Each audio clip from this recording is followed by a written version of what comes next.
Hey y'all, this is Brittany with Post Point Closings, here with a second video of Dotloop.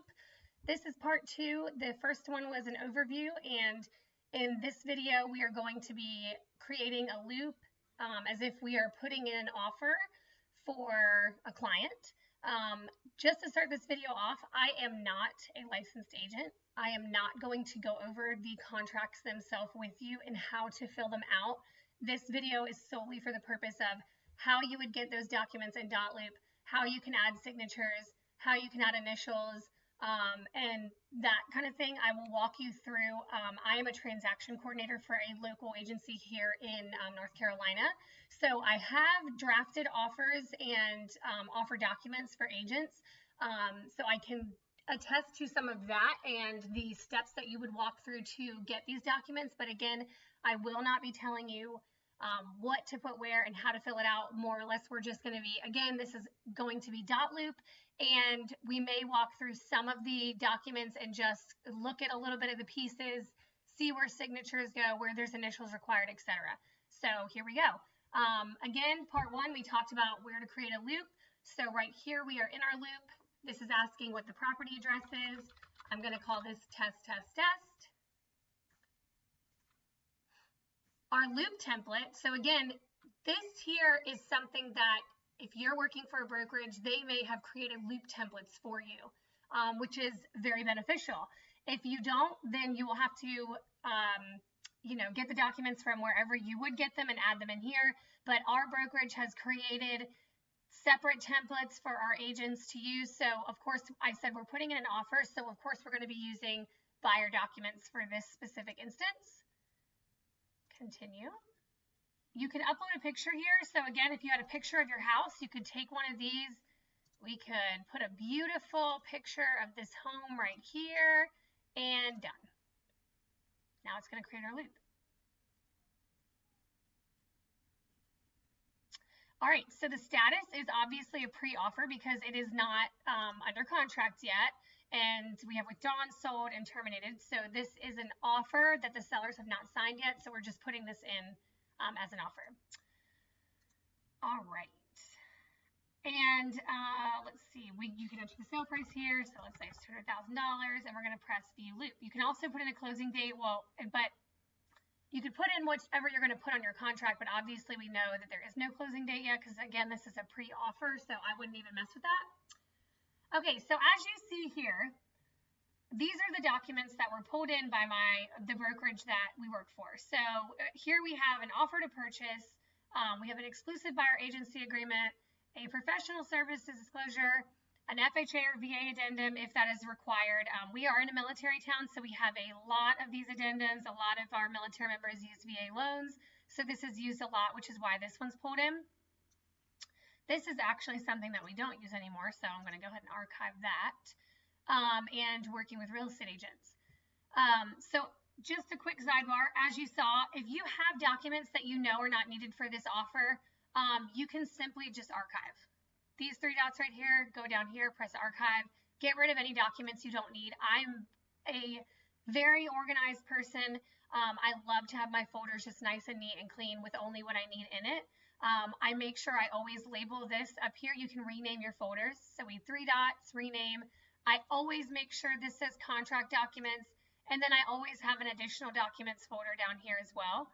And again, you can 3 dots, the little hamburgers, rename them. You can archive folders the same as I just did with that document. You can add folders up here. And if you ever accidentally archive a folder, have no fear. Dotloop does not delete. You go to show archived, and there's that sheet that I just archived.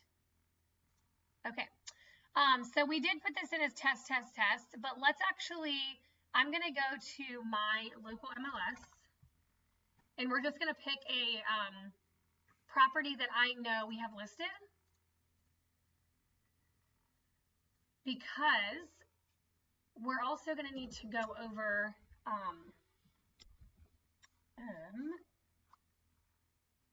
give me 1 second, I gotta get this code.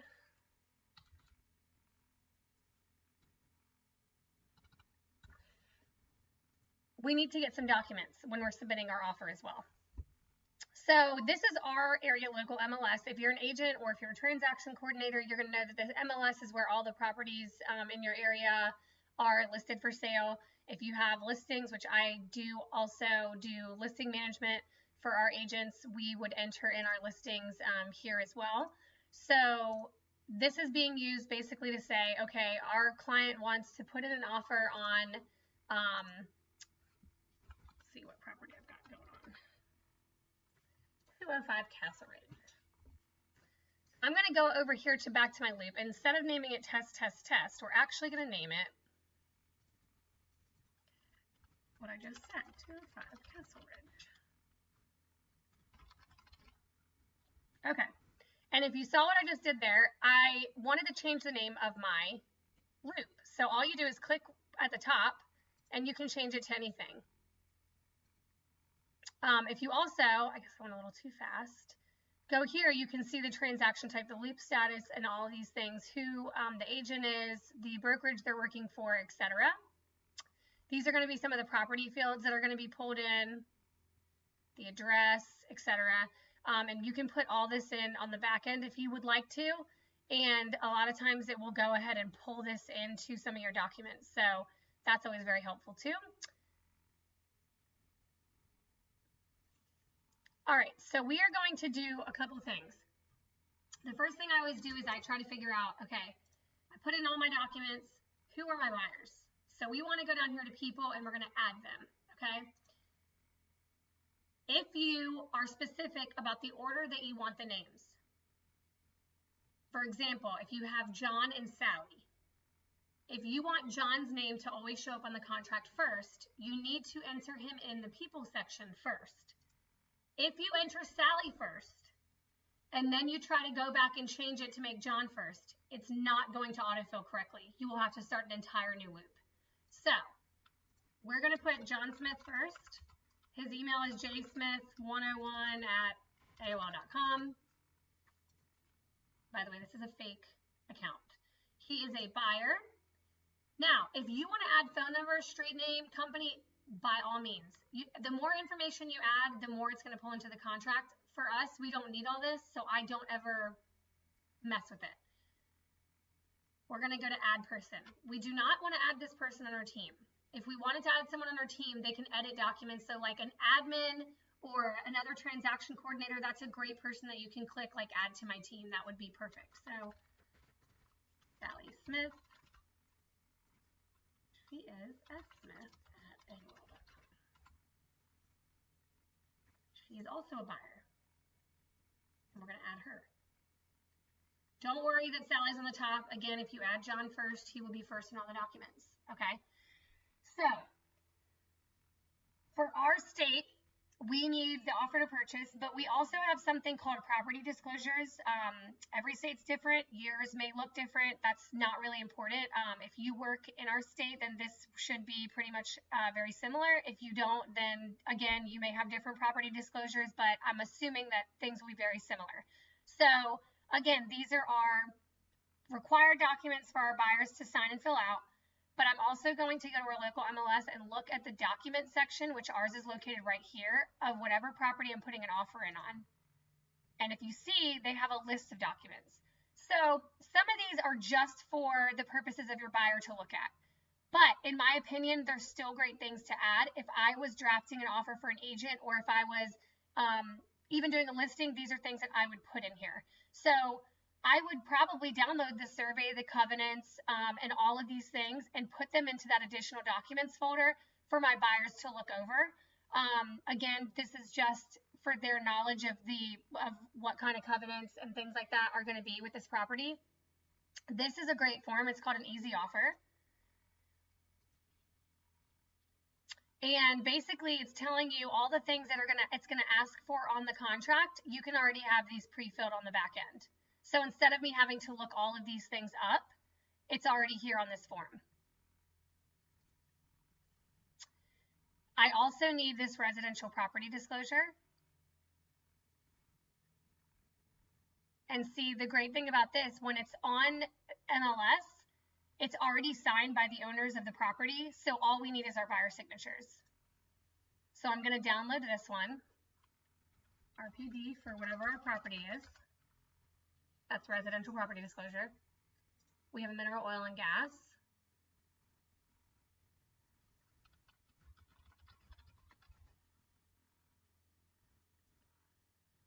There's a flood disclosure, which is obviously saying, oh, it sustained some type of flood damage during Hurricane Florence. That's just a disclosure. It doesn't mean that there's anything currently wrong with it. I'm sure they fixed it up, but it's just a disclosure for our buyers to sign.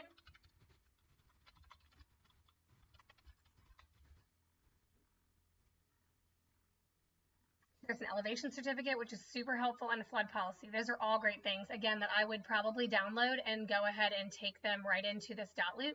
And actually, if you want, what you could do is highlight all of the ones that you need.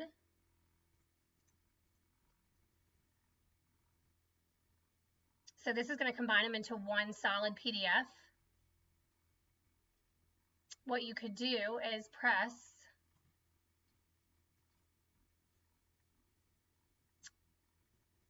print.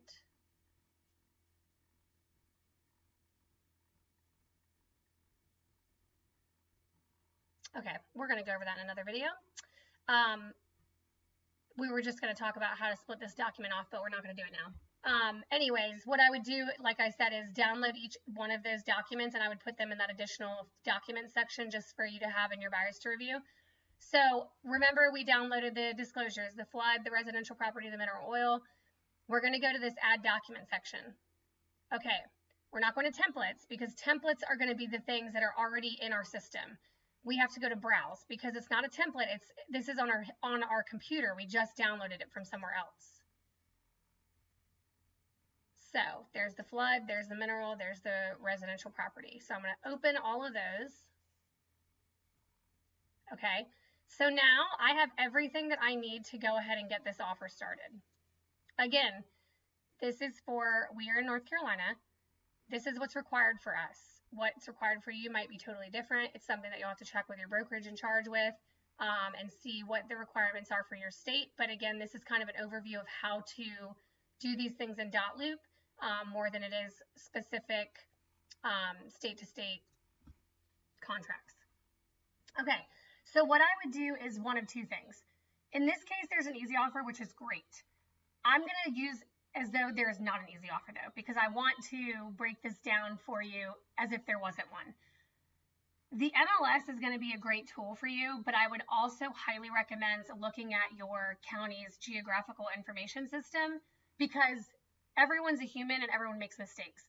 The person that input this information got all of this information from the county, so it should be correct and verified, or exactly the same as what the county is going to say it is. But I would always tell you to just double check it. It's easy to miss a number, especially when you're looking at like tax identifiers and that kind of thing. So again, I'm just going to show you, we're not going to go line by line on the geographical information system. That is also another video I'm probably going to end up doing a little bit on, but I think it's just important to talk about. So 205 Castle Ridge in New Bern, we would go to whatever county it is. So ours is called Craven County. So we would go to Craven County GIS. If you live in Suffolk, Virginia, I would assume it's Suffolk County GIS.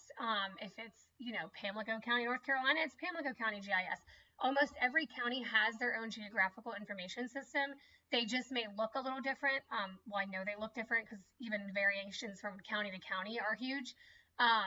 But they're very helpful. It's all public information on the houses that you could be listing or even that your buyers are interested in.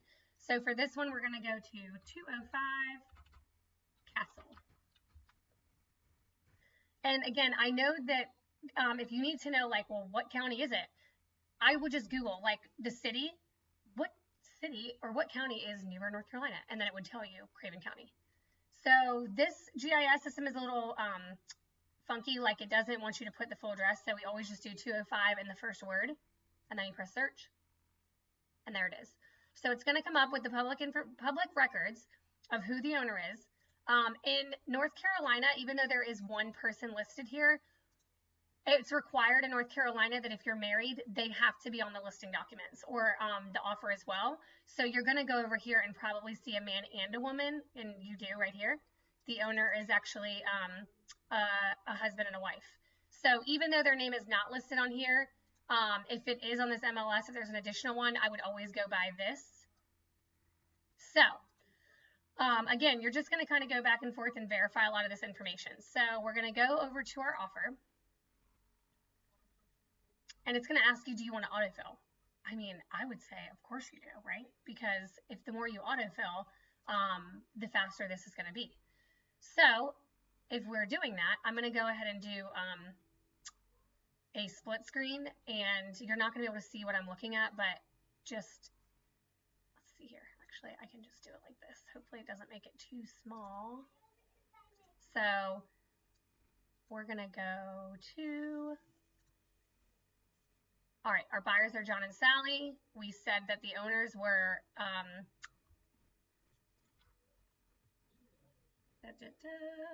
we're actually not going to do that. We're just going to make up a name. So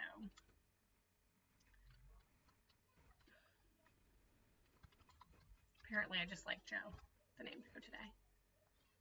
I don't think I spelled Schmo right, but it's fine. So if you're putting in the seller, I wouldn't even bother with an email. All you want it to do is autofill who the sellers are. So as long as you have their full name and the seller, again, you want it to be verified against whatever's on your MLS. So whatever the full name is, if it's Joe, Roger, Schmo, then that's what you need to put in, seller, add person. Okay, we're going to say there's no second seller because I just don't want to waste time with this. Your buying agent obviously is going to be yourself most of the time. If you have a TC, your buyer's agent is whoever your buyer's agent is.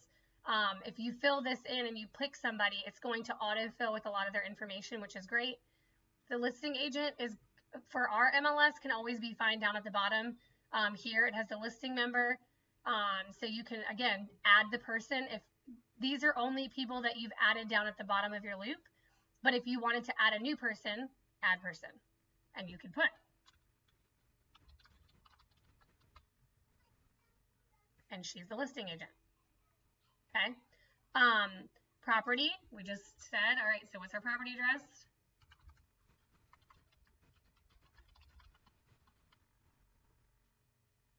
And there it is.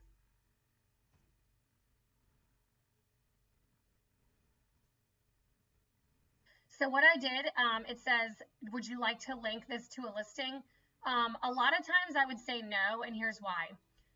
I don't like to share my loops with other agents because then you're going to have all the same information that they have. Like you're going to be sharing documents, etc., and that's not necessarily something that I would want to be doing. So even though I did just say, yes, I want to import it, it is faster, but I always like to have my loop be separate, if that makes sense. So we're going to Parcel and Tax ID. So that's going to be found again on your Craven County GIS. That's this number right here. It can also be found on the previous MLS, but again, I just want to verify that information. So I'm going to put that in. And the more you fill out on this front end, the less work you have to do in the document itself, because basically this is going to autofill everything. So in North Carolina, we have earnest money. We also have due diligence money. So this is asking you for all those things. What is your purchase price? What is your earnest money? What's your closing date? What does your property include? The legal description, subdivision, deed page, deed book, all of that, again, can either be found here, deed book, deed page, here's your subdivision. It can also be found on that Craven County GIS. It's public information, it's also in here.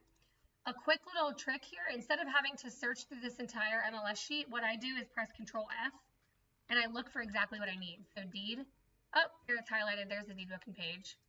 I need the PIN or the PID. Oh, there's that right there. Okay, that should be easily to fill out. You're going to press autofill. And there we have it. Now, you still need to go back and look through this. This other description should be the legal description. So you're going to be looking for that right here under property description and the GIS. Or again, this should be on here as well.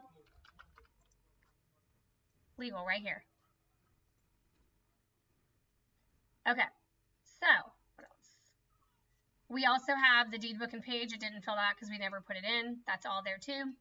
You're going to have to read over all this. This is important. Purchase price. This is where your due diligence, your earnest money goes.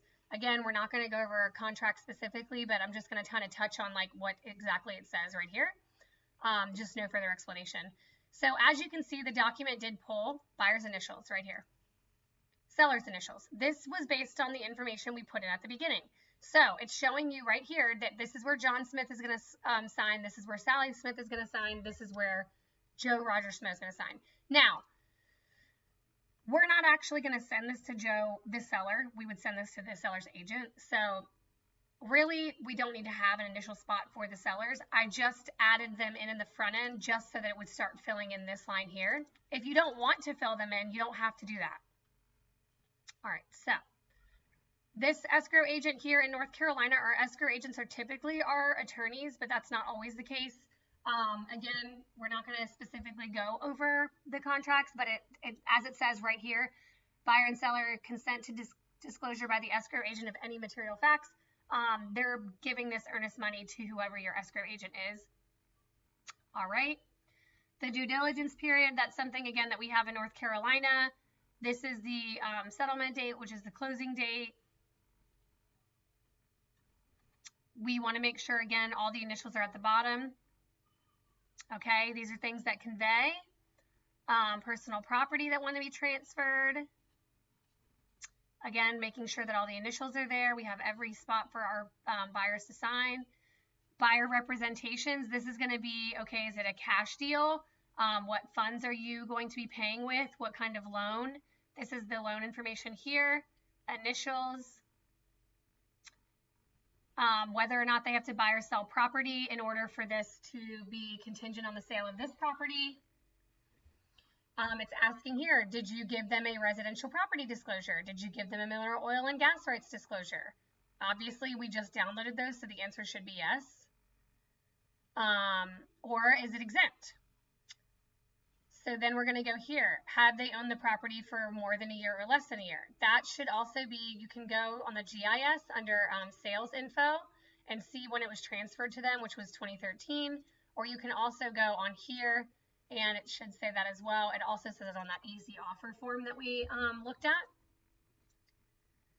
Is there a lead-based paint addendum required? Yes or no? And if there is, you need to make sure that you add that addendum as well. If it's not if the disclosures are not on your local MLS, it's something that I would be asking the listing agent for because you will need them. This is there an owner's association? That would also be on this form up here, HOA. This says no. So if there is one, you fill it out. If not, you could put NA. Again, we have a lot, the initials here. We want to make sure those are there. This is going to be the deed and the taxes, how they're, what the names are going to be on the deeds, the agreement to pay buyer expenses. Is there going to be a home warranty? Initials, buyers and sellers again. If you need a possession after closing or before closing, any additional addendums go down here. So just like we talked about, if there's a VA addendum, lead-based paint addendum, you would check any of those boxes here. Initials again, sign. We want to make sure everyone signs. Initials. This is going to be your buyer's notice address. Okay, so this is where you would fill out your agency information. So the selling firm name and the listing firm. So the listing firm is whoever's listing the property. That's whoever has this property for sale on MLS. The selling firm is actually the buyer's firm name. I know that can be confusing sometimes, especially when you're first getting into this. So you would fill this out as the buyer's agent, your firm license number, your mailing address, etc., your seller's agent license number. This listing firm information can also be found, like we said, on the MLS. You go to the very bottom for our county, and this is where you would pull that information from. Initials here. And this is our, again, in North Carolina, our receipt of monies, and it's just making sure that this is filled out according to how you filled out page 1. All right, so that's the offer. Yes. Okay, then you're going to go to your residential property, and it's going to, this is going to be a little different because this isn't a template. This is something that we pulled off and downloaded. So you know what you're going to have to do? Add signature boxes. So this great little button here allows you to pretty much add anything. You can add signatures, you can add text boxes, whatever you need to do. So for the buyer signature, obviously we're going to need to add a signature. And we're going to assign it to Joe. We're going to add another signature. And we're going to assign it to Sally. There's that. And then you're going to do the same thing for any place that asks them to initial or sign. For here, we're going to add an initial box to Joe. Add an initial box to Sally. Same thing here, here, and here. Now, this is something I'm also going to go over in another video, which is a tips and tricks, but since we're here, I'm just going to tell you now. If you can see on this right side of my document, it's giving you shortcut keys. Control-Shift-C helps you to copy a field. Control-Shift-V will help you paste a field. It's very similar to if you know the shortcut keys in a computer anyways. The only difference is Dotloop, you have to press Control. So for this, if I want to, instead of having to say add an initial box, I would press Control-Shift-C, go all the way down here, Control-Shift-V, and there's my initial box. And it already has Joe's name in there. I could do it again, and then just change this to Sally. Control-Shift-V for paste, Control-Shift-V for paste, reassign to Sally, and then I would save. Oops.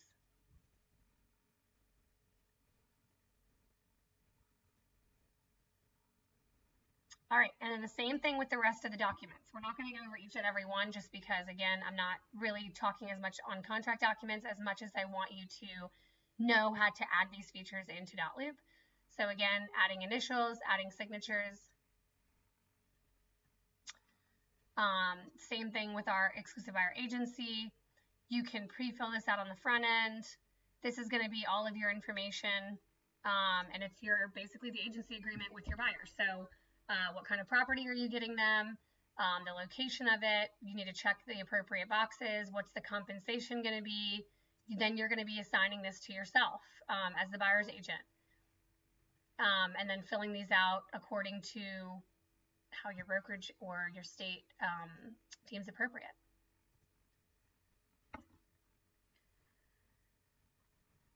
All right, so let's see. We have a financing addendum and a working with real estate agents. Again, these are pretty much self-explanatory. You're just going to go and fill these out as you're supposed to. So autofill, again, it pulls everything that you've already put in. John's a buyer, Meg's an agent, autofill. All right, so here it is. We just want to make sure buyer signature, there's John, buyer signature. Oh, wait a second, Sally didn't get pulled in. So we want to make sure this says, well, it does actually say that. Sally Smith here. I always like it when it says their name though. But we also need to make sure Sally's name is here. So print name, for some reason it didn't pull her. So we're just going to put it in, Sally Smith.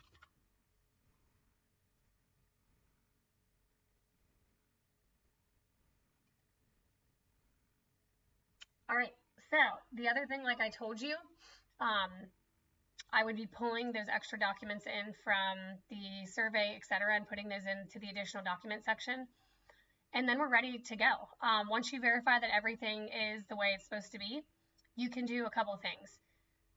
What I recommend you do, if you want to share each individual document, you can, but that's obnoxious. So it says Sally and John right there. 15 fields are assigned. They're going to sign this document. What I would recommend you do is highlight them all and then press share so that they can go through one smooth process of signing this, signing each document you need them to sign.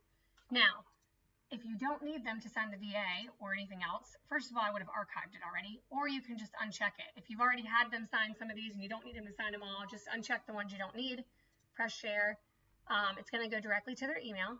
I always try to write a custom message. That's where you have the option to do that here. Joe and Sally, please sign the attached offer to purchase for, you know, whatever the property address is.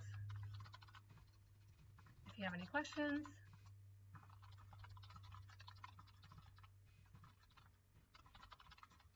you can attach it as a PDF. Again, though, this isn't signed, so really a PDF is not, in this case, it's not very useful. Once you share this to them, it's going to send them an email and it's going to say, hey, you know, this agent has asked you to sign via Dotloop, and they can sign each of the documents. That's going to be it for today, just for our offer. Again, we are going to go over some more in-depth stuff. I'm going to do a video on how to pull surveys, how to look if your listing is going to be in a flood zone, how to pull covenants yourself. If you went to a listing and needed to make an offer and you're like, hey, they didn't even list if there was any covenants. I don't even see a document for covenants. How do I find that for my buyers? We're going to have a separate video for that. We're also going to have some more shortcut videos, how to download PDFs, split documents, and that kind of thing. So stay tuned. I'm also going to do a very similar video. Instead of an offer, we're going to go over listings. So I hope this was helpful. If you have any questions, comments, if you want to see a certain video done in Dotloop, please just leave a comment below. Thanks for watching and happy closing.